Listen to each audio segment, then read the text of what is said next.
Efectivamente, pero me voy a referir puntualmente un poquitín a la norma, ¿sí? Quiero decir por qué este nombre y por qué los vehículos equipan con esto. Porque alguien podría decir, los automóviles se han complicado mucho en los últimos años. Y la pregunta es, ¿por qué están tan complicados? Si la verdad, antes teníamos motores simples y andaban igual. De hecho, en el campo todavía se siguen usando motores clásicos y un problema. Bueno, la norma nace en los 70, en la década del 70, chicos. ¿En dónde? California. El estado de California, en los Estados Unidos, es un estado que fue uno de los primeros que advirtió el problema de contaminación en el mundo debido a la polución de los vehículos. Entonces, en esa época se decidió redactar una especie de prenorma para que los fabricantes de vehículos de aquella época tomaran en cuenta el tema de la contaminación. Es increíble que en la década del 70, en realidad, nadie había visto lo que sucede en el interior de una cámara de combustión. Les hablo década del 70. Llevábamos ya unas cuantas décadas fabricando motores y no sabíamos en realidad lo que sucedía bien dentro de una cámara. Allí es cuando los fabricantes comienzan a hacer experimentos. Entre las tantas cosas que se hicieron fue perforar un cilindro a la altura de la cámara, ¿sí? Y se colocó una ventana de cuarzo. Ustedes saben que el cuarzo es translúcido, pero al mismo tiempo soporta mucha temperatura. Así que lo que se hizo fue colocarle una ventanita, por decirlo de alguna manera, para tomar fotografías de lo que pasaba en el interior de una cámara. Pero también tiene que resistir la explosión también. Justamente, resiste eso. Y allí se vio algo que se conoce, que los mecánicos conocen hoy como frente de llama. Cuando se produce la explosión de la mezcla en el interior de la cámara, ¿cómo se realiza la combustión? Nadie sabía cómo se realizaba. O sea, nadie lo había visto hasta ese momento. Las primeras fotografías permitieron determinar el frente de llama y allí se modificaron las cámaras de combustión. A partir de ese momento, los motores comenzaron a ser más eficientes, las tapas se bajaron, los motores aumentaron en RPM y se hicieron más eficientes, que es justamente lo que se buscaba, ¿eh? Pero no alcanzó. Enseguida se comenzó a decir, bueno, está muy bien, el avance era bueno, pero necesitamos más. Comenzó a agregar los primeros sistemas de inyección. Es decir, a controlar, ya no era echar así el combustible, sino que era a controlarlo más fino. Y aparece la electrónica del medio. La electrónica es la parte de esa gestión en la que controla finamente este proceso. Las letras OBD significan diagnóstico a bordo. Diagnóstico a bordo. ¿Y eso qué quiere decir? Que en un sistema de inyección electrónica existe un elemento llamado ECU o unidad electrónica central. Esta unidad electrónica central lo que va a hacer es recibir la información de los sensores.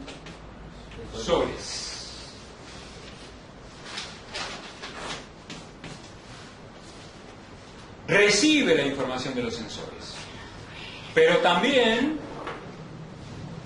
gobierna a los actuadores.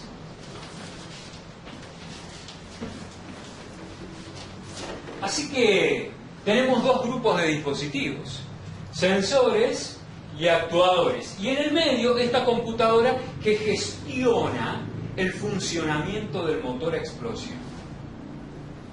Si bien es cierto que acá he hecho un diagrama muy grueso, la idea es que nos ubiquemos. Falta un elemento importante. El elemento que falta lo voy a dibujar aquí, y es justamente una ficha que tiene, yo lo voy a dibujar así muy grotescamente, tiene esta forma. Hoy en día, en el pleno siglo XXI, es muy común porque prácticamente todos los autos de inyección del mundo la llevan, y lleva 8, a ver si puedo dibujar, 8 conectores o terminales de conexión arriba y otros 8 abajo. Esto fue determinado por la norma. La norma, entre otras cosas, dice cómo es la ficha. Dice también que la ficha debe ir colocada debajo, en la zona, en las inmediaciones del volante, del lado del conductor, que tiene que ser visible y de fácil acceso. Sin embargo, hay fabricantes de automóviles que no respetan la ubicación, y es probable que a la ficha la encuentren del lado del vano motor, o, si están en el interior de la cabina, la pueden encontrar en el medio de las dos butacas o debajo de la guantera en el lado del acompañante.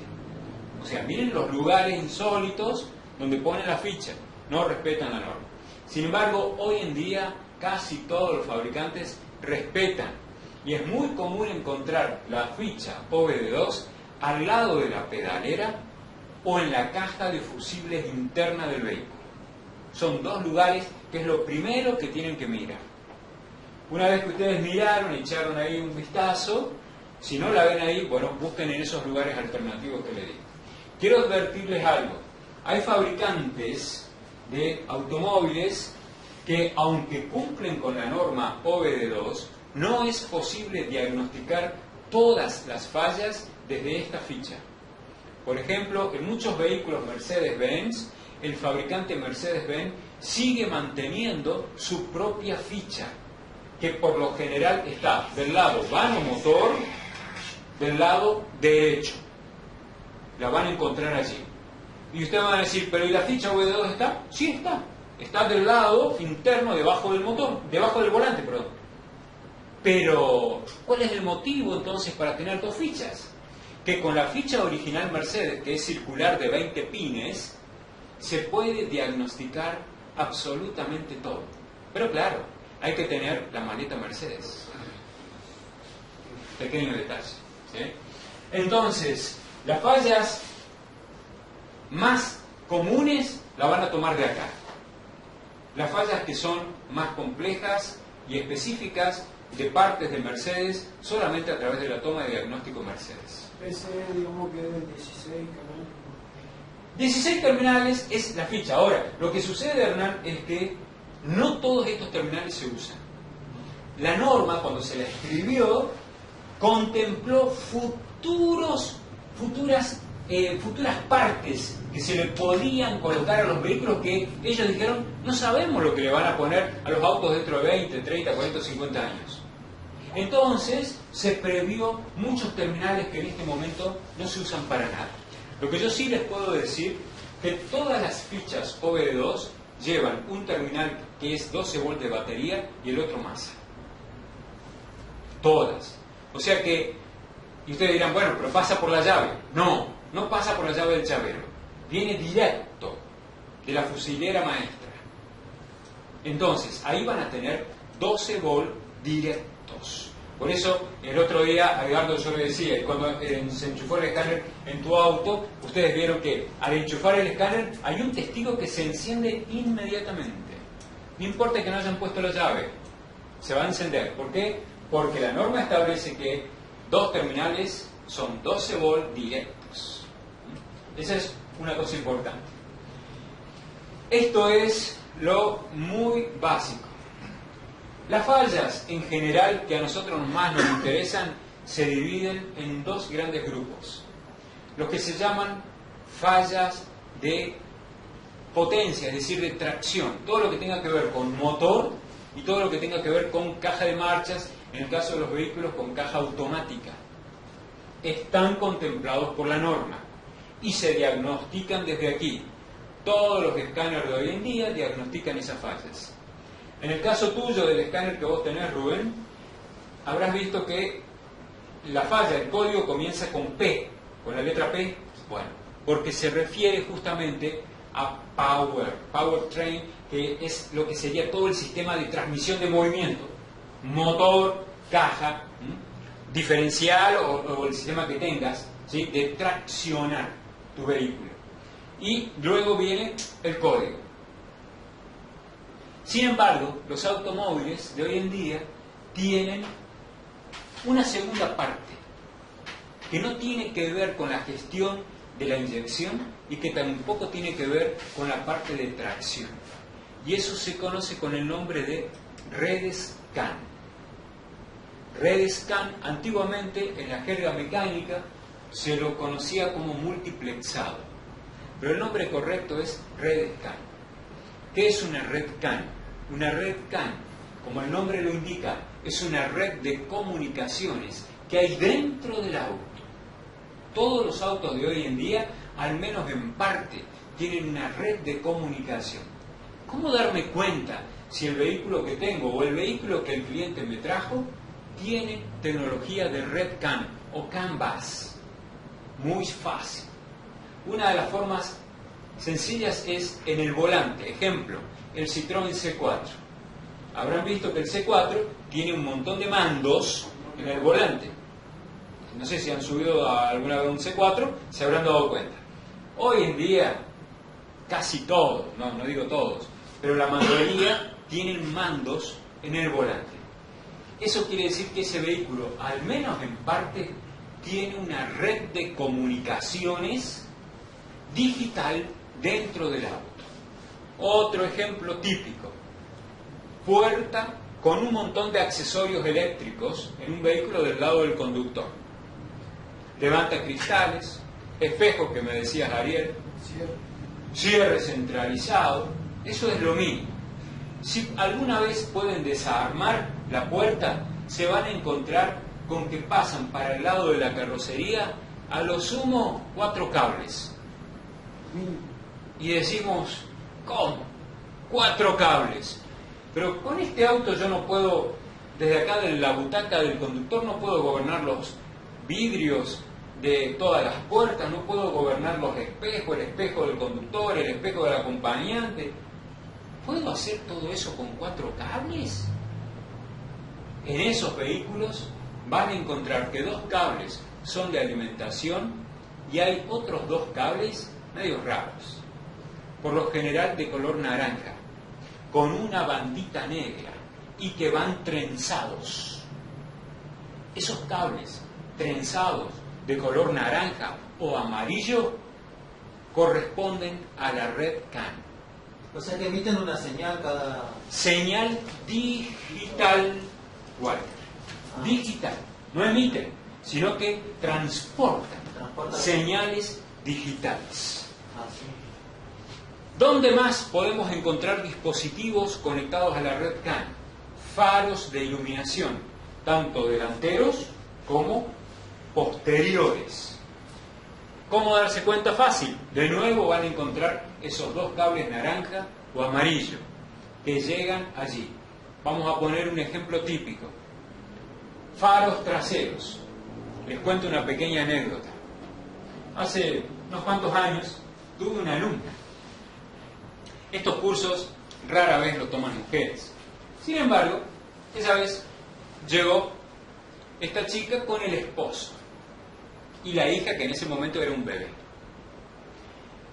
La cuestión es que el esposo es mecánico y él no hacía nada de parte eléctrica, pero tenían un taller allí cerca de la ciudad de Córdoba, en las sierras, y querían agregar la parte eléctrica, así que decidieron que ella iba a estudiar electricidad y que ella se iba a encargar de la parte eléctrica de los vehículos.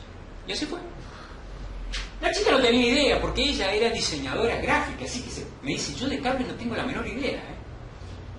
No hay problema, le digo, mientras vos vengas a clase, se puede aprender, todo se puede aprender. Iba a clase, recuerdo, los sábados a la mañana, que eran para aquella gente que no podía ir durante la semana a Córdoba, así que normalmente era gente del interior. Eran clases de 5 horas, así que hacíamos muchos prácticos de electrónica. Teníamos mucho tiempo y se podían hacer muchas cosas. La cuestión es que terminó el curso, muy aplicada. Las mujeres por lo general, cuando se meten en esos campos, son muy aplicadas, más aplicadas que el varón. Le pone pilas, no faltó nunca, o sea, aprendió. Y resulta ser de que, como yo no sé si fueron 2 años o 3 años después, me llamó el celular. Me dice, mira, estoy en la siguiente situación. Llegó a mi taller un señor con el siguiente problema. Vino en una Pathfinder, conocen la camioneta, ¿no? Una Pathfinder nueva y traía tirando un carrito. Y ya venía de otro taller. Quisieron conectar el carrito al sistema de iluminación de la Pathfinder, no pudieron. Algo que en los talleres se ha hecho toda la vida. Siempre se hizo eso. Conectar el sistema eléctrico al carrito es algo que todos los mecánicos saben hacerlo. Sin embargo, no se pudo. Bueno, le digo, ¿y vos viste que lo que hicieron? Sí. Desarmé la óptica trasera de la camioneta, pero cuando quito, me dice el tapizado, me encuentro con, así, un calco en amarillo que me dice, precaución, óptica con sistema de red CAN, no puede tomar más de 10 miliamperes de corriente. Obviamente que ya sabía lo que era eso, porque tenía los conocimientos. Entonces me dice, no sé qué hacer. ¿Cómo voy a alimentar lámparas a un carrito con 10 miliamperes? O sea, ustedes se darán cuenta, y eso es literalmente imposible, ni siquiera con un LED. No se puede hacer eso. Entonces, claro, ahí aparece, digamos, un desafío, ¿no? La cuestión es que el señor le dice, mira, yo te dejo la camioneta, y vos me decís, llamame, y vos me decís, me la vengo a buscar, cobrame lo que corresponda. Y se fue el hombre. Y ella después tomó conciencia de lo que había aceptado, o sea que el desafío aparentemente la superó. Entonces me llamó para ver de qué manera se podía hacer. Ustedes que ya saben transistores, que conocen de electrónica digital a esta altura del partido, ya se estarán dando cuenta la solución. Hay que colocar un intermediario, es decir, un dispositivo que pida poca corriente como un transistor para, a través de una línea maestra traída de la caja de fusibles, alimentar el carrito. Bueno, la ayudé, le pasé por email un esquema de lo que ella podía hacer, lo montó todo, hizo todo el cableado, funcionó. Viene el dueño de la camioneta, fíjense lo que es la vida. Le dice, bueno, a ver, ¿cómo te fue? Entonces le mostró, prueba, y encendía todo, funcionaba todo. Y ahí el hombre se presentó. Le dice, mira, yo soy viajante, viajo por toda Argentina con este vehículo, y si vos te animás, yo te vendo el producto en todo el país. Fíjense lo que son las cosas. Ella eso no se soñaba. Entonces, me llama y me dice, ¿cómo hago para fabricar esto en serie? Yo no tengo idea. ¿Sí? Así que la orienté y fabricó el producto en serie, y ese viajante le vendió el producto. No sé cuánto vendió, pero habrá vendido unos cuantos miles seguro. En esos tiempos aparecieron otros fabricantes de ese producto que si van a las casas de electricidad automotriz van a encontrar varias ofertas. ¿Sí? Hay fabricantes como Noso, por ejemplo, que es una empresa muy conocida en Argentina, que fabrica productos eléctricos para los automóviles, también tiene sus propuestas. Y no son baratos. No son baratos. Entonces, conclusión. Saber de la norma de las redes CAN a ella le permitió interpretar correctamente el problema y dar una solución rápida. La vida quiso que justo se le pusiera enfrente la persona indicada que ella necesitaba para convertir eso en un negocio. Y lo hizo. Después yo no hablé más con ella, me la encontré un día, a ella y al esposo, en una casa de electrónica en el centro de Córdoba. Hablamos un ratito, yo estaba muy apurado, ella estaba comprando grandes cantidades de componentes electrónicos, enseguida me di cuenta para qué. Evidentemente iba a fabricar, no la vi nunca más, o sea, no sé lo que pasa. Así que esto de las normas es importante al menos tener una idea.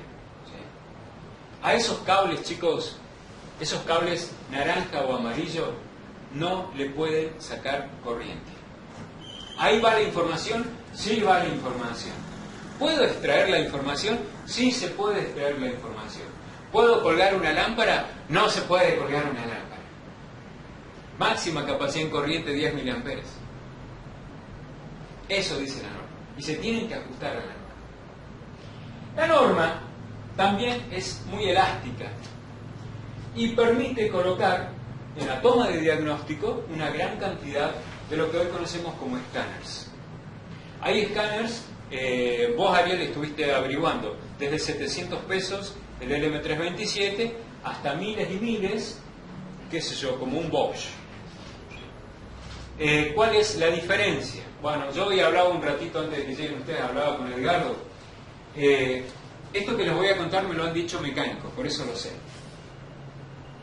Hablé con muchos mecánicos y en realidad en la práctica no existe hasta la fecha un escáner que pueda resolver todos los problemas de diagnóstico de todos los vehículos que andan dando vueltas. Ese escáner no existe hasta la fecha. ¿Qué es lo que se hace en los talleres? Y se tienen varios escáneres, distintos modelos. Se tiene un escáner de muy bajo costo, como este que yo les he mostrado, y se tienen escáneres un poco más caros para diagnosticar otro tipo de vehículos. Aquellos que trabajen con máquinas viales o máquinas agrícolas, existen escáneres para ellos, o camiones. Hay escáner, por ejemplo, aquí en Argentina, el que anda muy bien es el SPC Track. ¿Sí? El Track es justamente un escáner preparado para maquinaria agrícola, para camiones y maquinaria pesada. O sea que diagnostica todo ese tipo de problemas. Otro negocio que lo han acaparado la mayoría de las agencias concesionarias de las cosechadoras, por ejemplo, que en el momento de una cosecha tiene un problema la máquina, están allí con un problema grave porque tienen que levantar, no vaya a ser que llueva, que después no puedan levantar la cosecha. ¿Y cómo lo resolvemos? A la máquina no se la puede llevar a un taller, obviamente, ¿sí? Entonces cae un técnico de la empresa, de la fábrica, de la cosechadora, con una maleta, hace dos cosas, no dice nada, cobra un montón de dinero, mucho dinero cobran por eso, porque es un servicio en el campo además, y se van. Y están un ratito. Y yo ya he hablado con mucha gente, aquí he hablado con gente que tiene muchas máquinas viales.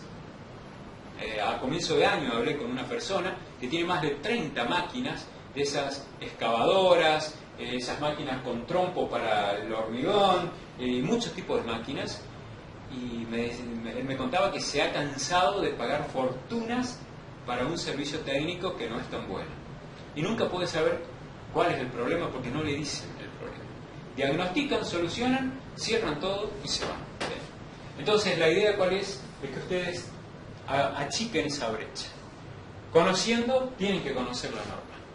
O sea, hay que sentarse a leer la norma. No es divertida, les voy a ser sincero.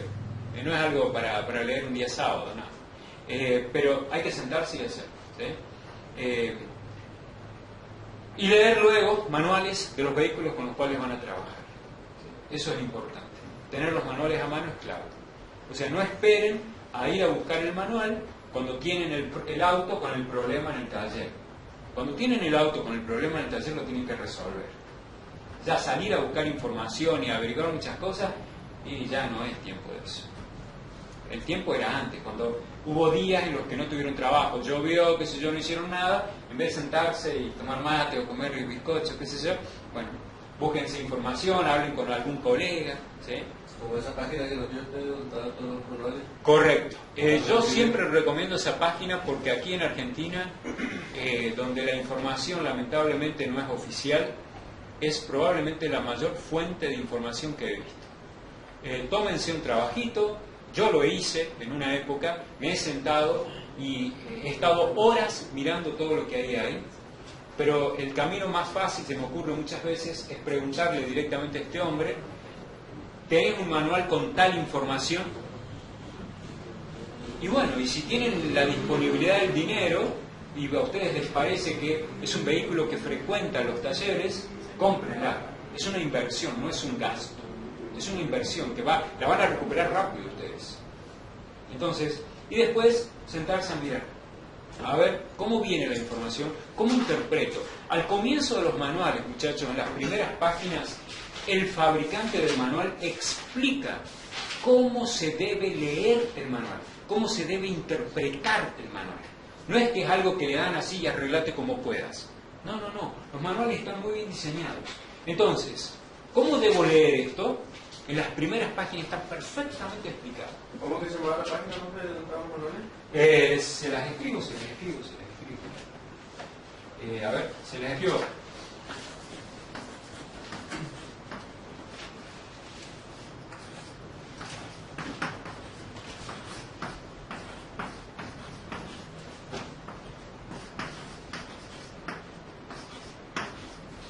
Ahí tiene.